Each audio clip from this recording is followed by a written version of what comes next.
Kula nuwun. Sugeng enjing, selamat pagi. Jumpa lagi dengan Mbak Melati. Pagi-pagi ayo ngobrol-ngobrol lagi ayo sambil ngopi. Gara-gara ngelihat itu si Obed berulah lagi tuh. Obed itu pengamat politik di Universitas Negeri Jakarta. Itu mengatakan bahwa ritual kendi kemarin yang dilakukan oleh Pak Jokowi di IKN, Ibu Kota Baru Nusantara itu ya, yang ada di Kalimantan itu, Ubed ini karena dia memang otak-otak kadrun, sangat sangat nggak suka dengan budaya-budaya Nusantara. Jadi apa yang dilontarkan itu ya sangat-sangat nodai Nusantara lah sebetulnya. Cuma kita selama ini kan terlalu toleransi, jadi enggak terlalu diribetkan gitu. Tapi ya kalau terus-terusan seperti itu kita nggak akan bangkit. Jadi siapa itu si Obed itu mengatakan bahwa ritual yang dilakukan Pak Jokowi beserta para gubernur seluruh Indonesia itu dikatakan sebagai politik klinik.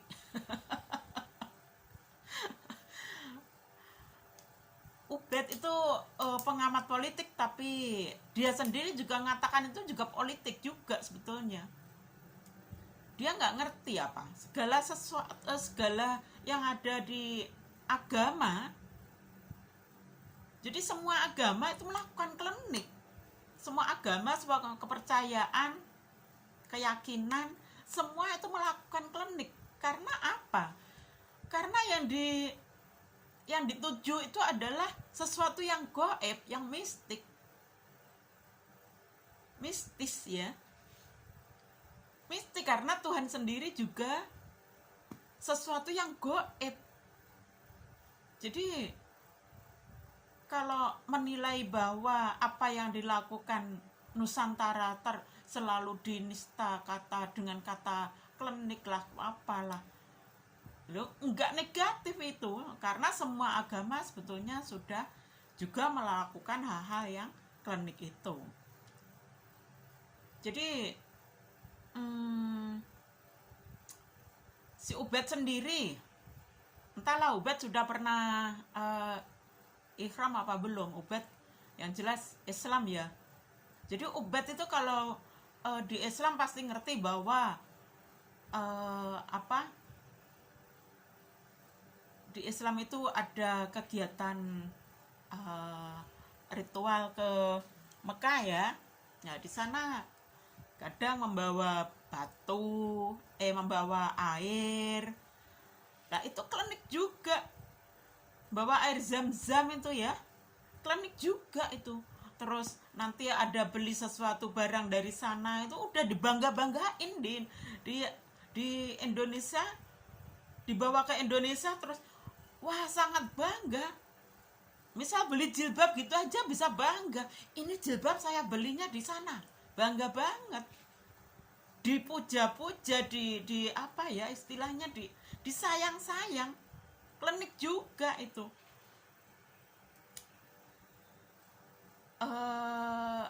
Huruf-huruf Al-Quran ditulis, terus dimasukkan ke dalam air, terus dibuat obat, klinik juga.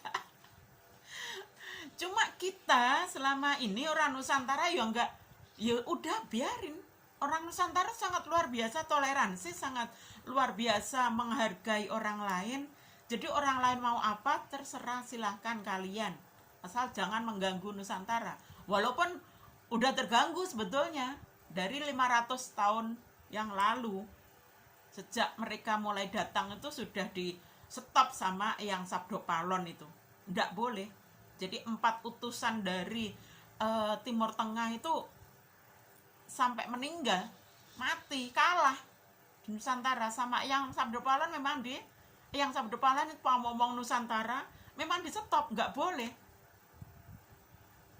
Karena kita sendiri ngerti orang-orang yang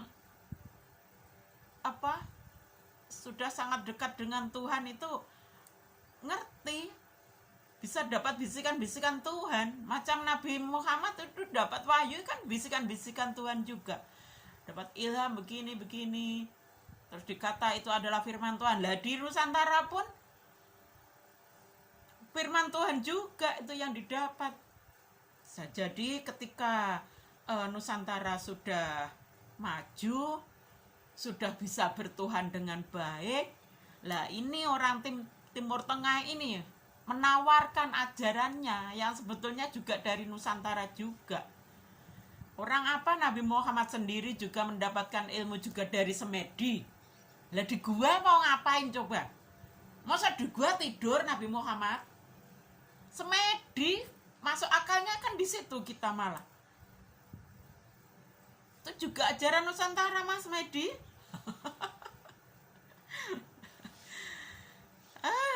Apalagi ya. Jadi kalau si si Obed juga mengatakan bahwa dengan melakukan ritual kendi itu, si Obed mengatakan peradaban itu adalah suatu kemunduran peradaban. Jadi kita berusaha untuk membantah ya, menanggapi ya. Kita berusaha menanggapi. Karena Obed itu berbasisnya Islam, karena Nusantara itu basisnya ya Nusantara. Jadi Nusantara itu punya leluhur sendiri, Islam juga punya leluhur sendiri. Islam itu leluhurnya ada di Arab, Nusantara ya, di Nusantara ini leluhurnya. Jadi ketika semua orang mengatakan bahwa ayo sana, itu lihat Arab begitu begitu makmur, begitu sejahtera dengan bumi minyak hasil bumi saja. Karena mereka Karena mereka menyembah Tuhan katanya. Nusantara itu sebelum Islam datang juga sangat-sangat luar biasa, jaya. Ya. Sebelum Islam datang, itu sangat jaya, sudah sangat bertuhan. Luar biasa, punya lain-lain negara, lain-lain bangsa belum bisa apa-apa. Masih hanya memakai kulit-kulit. Nusantara sudah memakai tembaga. Itu sudah luar biasanya Nusantara. Udah, itu sudah saya bahas di kemarin-kemarin itu ya. Ini saya lanjutkan bahwa si Ubed mengatakan bahwa peradaban kita mundur karena Ubednya tadi berbasisnya Islam di mana? Mekah tadi ya.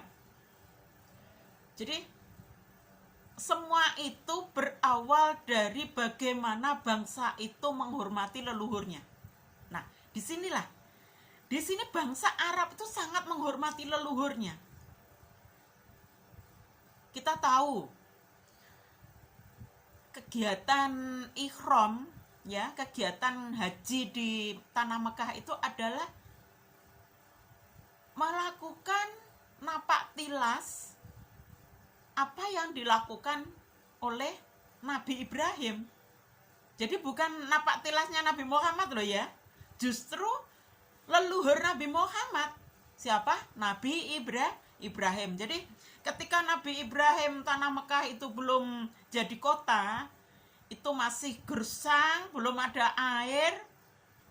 Lah di situ Nabi Ibrahim mengajak Siti Hajar yang bawa baby yang namanya Ismail. Lah di situ Nabi Ibrahim masih akan mengadakan suatu perjalanan akhirnya Siti Hajar tadi ditinggal di tanah itu. Nah sementara babynya itu si Nabi Ismailnya menangis karena minta minum. Lah Siti Hajar itu bingung mencari air. Jadi dia dari Bukit Safa ke Marwah sampai 7 kali. Dari Marwah ke Safa lagi, Safa ke Bukit Marwah. Itu mau cari air. Jadi lari-lari dari bukit. Nah itu jadi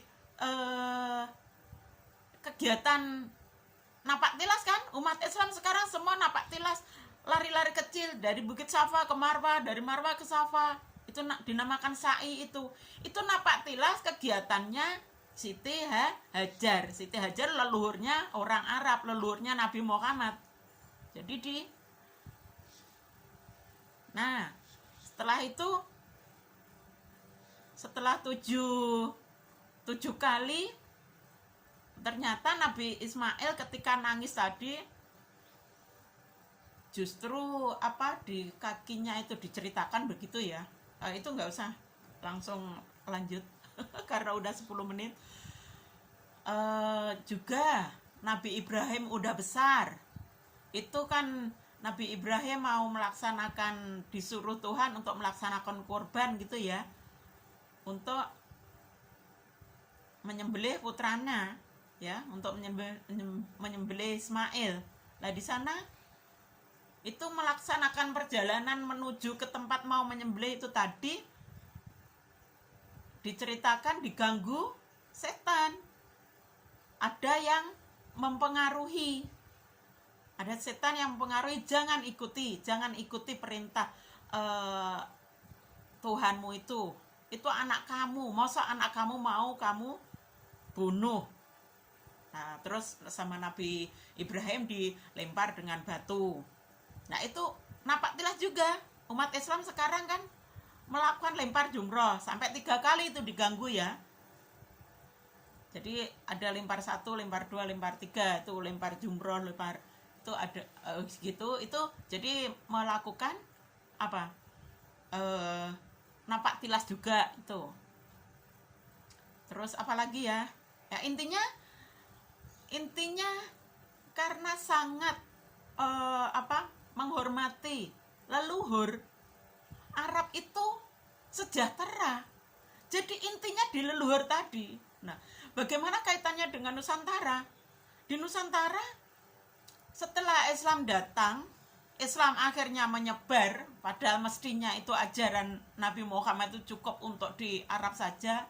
Jadi mereka orang Arab biar melaksanakan leluhur bangsa Arab sendiri, biar dilaksanakan oleh bangsa Arab sendiri, tapi dibawa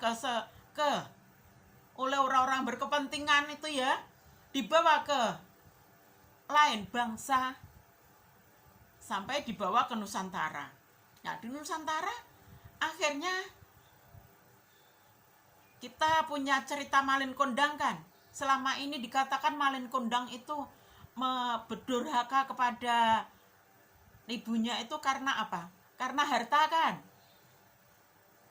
Itu karena Malin Kundang itu ada di orang Nusantara, lalu dia pergi ke tanah Malaka, di sana dia belajar Islam. Ya.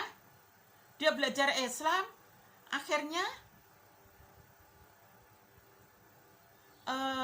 benar memang kaya, tapi setelah pulang ke Nusantara melihat ibunya masih dengan leluhur Nusantara, si Malin Kundang itu durhaka, tidak mau mengakui ibunya karena ibunya tidak mau mengikuti ajaran Islamnya Malin Kundang. Akhirnya Nusantara mengutuk Malin Kundang dan Nusantara dikutuk oleh leluhur kita. Akhirnya apa? Nusantara nggak bisa menikmati, nggak bisa sejahtera sampai 500 Islam ada 500 tahun ada di Nusantara. Apa? Semakin geger terus kan? Semakin geger agamanya. Ya ini orang-orang model Ubed ini berusaha merusak. Islam Nusantara sudah berusaha agar bernusantara, tapi orang-orang seperti Ubed ini merusak lagi. Akhirnya terjadi percecokan terus antar agama itu. Nah, di dalam perjalanan 500 tahun tadi ya, begitu Islam ada menguasai Nusantara, apa yang terjadi? Nusantara bukan malah baik, bukan malah jaya, semakin redup. Lihat, penjajah semua berdatangan. Jadi datangnya penjajah Belanda, Portugis, Spanyol, Prancis, Inggris, Jepang itu Islam udah datang ke Indonesia itu. Ajaran Timur Tengah udah dibawa ke Indonesia. Semua dipaksa untuk masuk Islam. Kenyataannya apa? Karena yang dipuja jadi leluhurnya bangsa Timur Tengah.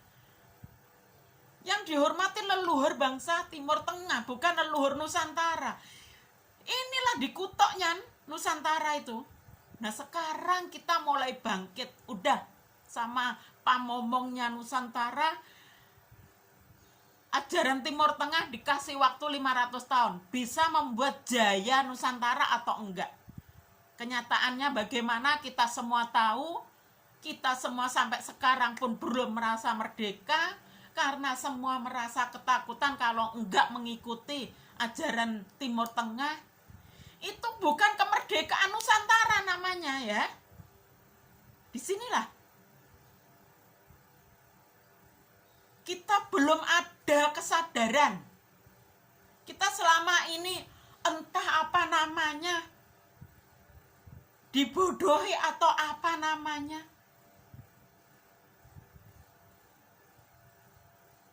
Kenapa kalau di mereka kita harus enggak, udah sudah 16 menit.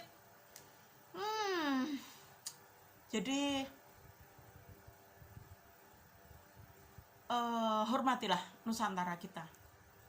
Jangan lagi mengolok-olok orang-orang Jawa yang melakukan napak tilas seperti leluhur-leluhur mereka. Seperti semedi, itu adalah ajaran Nusantara. Topo. Itu kalau ada orang topo semedi ya jangan diolok-olok. Ada orang membakar kemenyan ya jangan diolok-olok. Karena itu adalah untuk menjaga Nusantara. Bisa jadi Nusantara sampai sekarang ada itu ya karena ketekunan mereka. Kita tahu sendiri Bali begitu melaksanakan ajaran leluhur. Bisa jadi karena itu. Kita nggak boleh sombong ya. Kita nggak boleh sombong menyombongkan diri kita bahwa kita yang menjaga Nusantara itu. No. Belum tentu. Karena ya itu tadi. Kita dikata bahwa kita tidak mau menyembah Tuhan. Nah, siapa bilang? Nah, tadi kita sudah ngomong. Nanti saya bulet lagi. Ngobrol asik ya kalau tentang macam-macam begini. Itu udah ya. Ubed biar agak melek dikit itu Ubed itu. Biar dia nggak ngerusakin Nusantara kita. Bila perlu kita itu mencari sejarahnya Candi Borobudur yang sedemikian megah itu bagaimana. Kita napak tilas. Saya pun ingin napak tilas di misal ya. Enggak itu lain waktu kita ngomong lagi. Jadi mari kembali ke Nusantara lagi. Hormati leluhur Nusantara agar Nusantara bisa benar-benar jaya. Ini Pak Jokowi, ini adalah pembuka bangkitnya Nusantara, pembuka jayanya Nusantara. Ini memang sudah janjinya pamomong Nusantara kita yang Sabdo Palon akan kembali 500 tahun lagi setelah 500 tahun setelah Islam ada di Nusantara ini loh ya. Jadi sekarang bagaimana? Mari, kalau memang Islam, ya Islam Nusantaranya itu dikuatkan. Jangan macam Ubed, dia nolak banget dengan Islam Nusantara memang. Itu yang akan merusak. Kalau memang Hindu Nusantara, bukan Hindu India. Kalau memang Buddha Nusantara, bukan Buddha Cina, bukan Buddha. Tetap Buddha yang menjunjung leluhur Nusantara. Islam ya menjunjung leluhur Nusantara. Oke? Itu yang akan membuat Nusantara kita jaya. Oke? Semangat, semangat, semangat. Terima kasih matur sembah nuwun pareng rumiyin.